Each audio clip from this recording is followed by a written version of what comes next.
sorry for being so late with this one. In fact, you'll get two this week. You'll get the one for Logbook as well at some point. But Holiday in the Fog. This is episode 3 or 4 if you've watched the pilot. And this is another one of those season 1 episodes that are widely recognized by a lot of fan base. Mainly because this is the first kind of unique attack since Teddy Godzilla. The plot basically takes toxic chemical gas and a chemical spill in the school's broom closet of all things. Why you would have a chemical substance that can make a deadly toxic gas in your broom closet, we have no idea. The reason why the holiday part is everybody's off for Christmas break. Jeremy wants to complete the materialization program and keep an eye on Santa while everyone's away. So he gets himself busted for a week of detention by channeling his inner black man and putting graffiti on the school's walls. A picture of Jim with bunny ears. Great coloring, I guess? But points off for creativity. Oric and Odd help with this by Oric being the assistant painter while Odd and Kiwi get Jim's attention enough to get him busted. Now, this is not going to be the last time that one of our intrepid heroes gets in trouble, but it is going to be the first time that it happens on purpose. And also of note, this is Jeremy's first time getting busted, which is highlighted by John Luke's disappointment that a intelligent student such as yourself would do this. Now, Sissy, our intrepid bitch, notices how happy Jeremy is, especially after Herb and Nicholas smartly pointed out.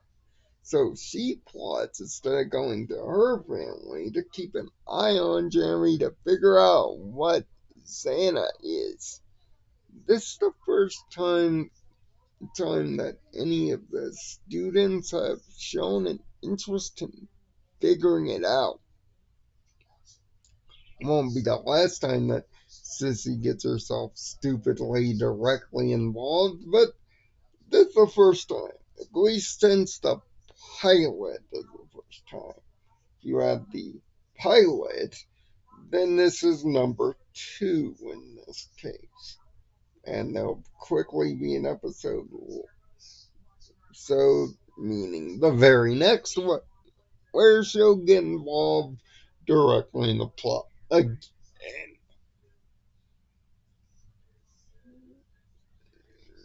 But thanks to the chemical spill,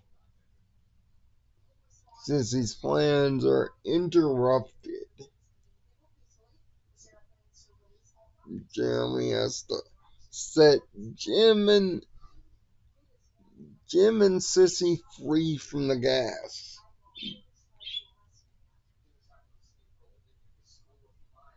Yeah, it's not enough time. Which at first, he decides to go there personally. This is one of the first times we've seen Jeremy actually be proactive rather than sit on his ass. He still doesn't do enough for me to call him a legitimate Ryoko guardian. And this is one of my many pet peeves with Jeremy Balclaw. By the time we end this journey, you will hear every single one of them. This is the first. I made note last week of one of the other ones in a more subtle way. But we'll get to that one when we get to that one.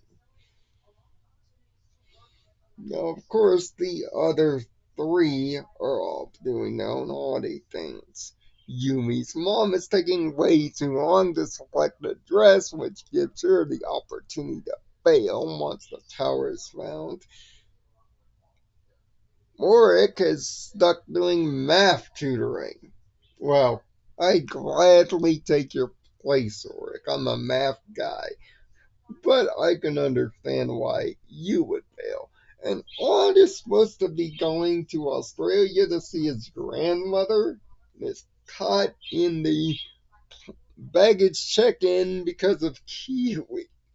This leads to a very funny phone call between Jeremy and Odd where Odd thinks that Jeremy is his grandmother. Awkward as all heck, but it actually works. And they're all three headed back to the school to set Jim and Sissy free. Sissy confesses that it's all trying to figure out about what the group is doing and the fact that she wants to be part of it. Well, you're not doing anything to elicit that girl. You're doing the furthest thing from doing that. Here's a suggestion. Just come clean and ask. But that's just my thought. What am I talking about? Plus, we get one of many multiple Bruce Willis references in this show. There are three of them, and all of them are funny and come right out of left field here. As for the Lyoko stuff, we're out in the forest sector this time.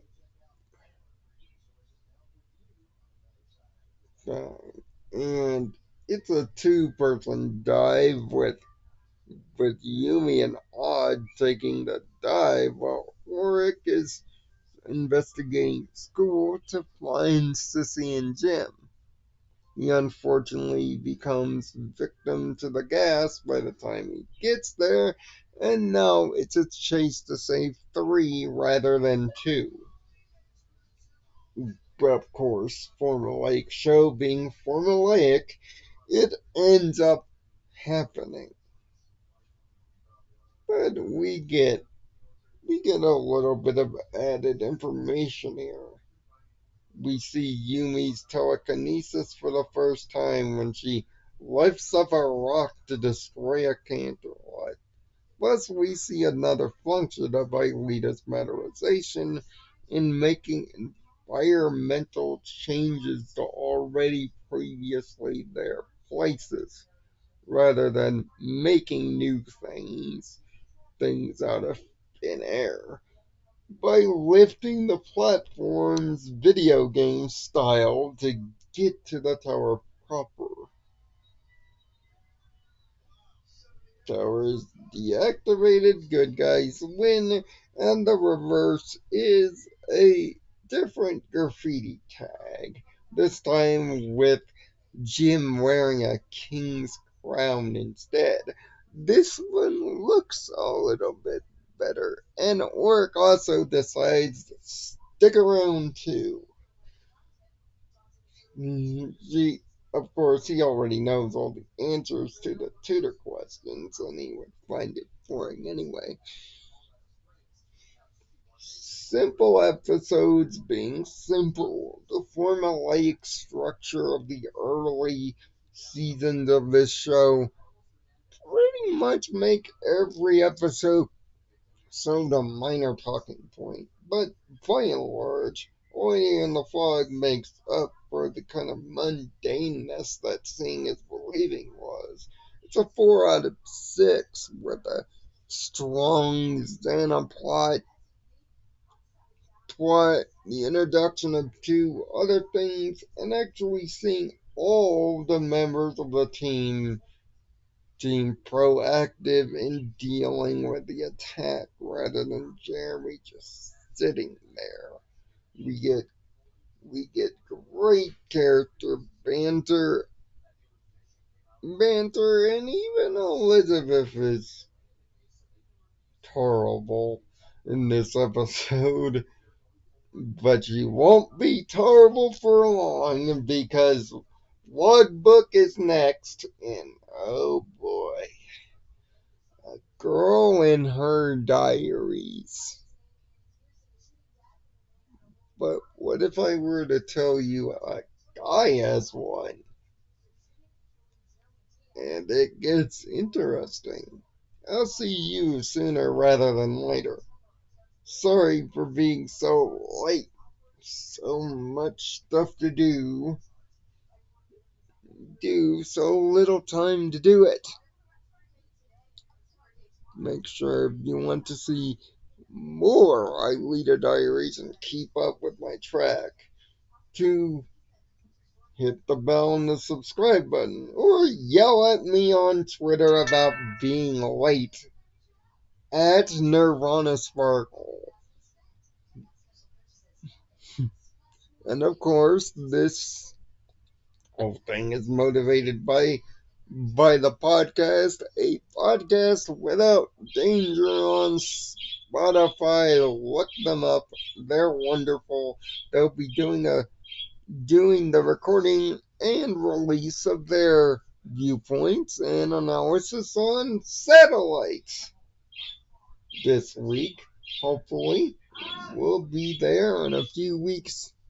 That's one of my personal favorites. It's almost time for Pick on Yumi month. Oh boy. But until next time, I'm Nirvana Sparkle. Find peace in your own Nirvana. I'll see you later this week.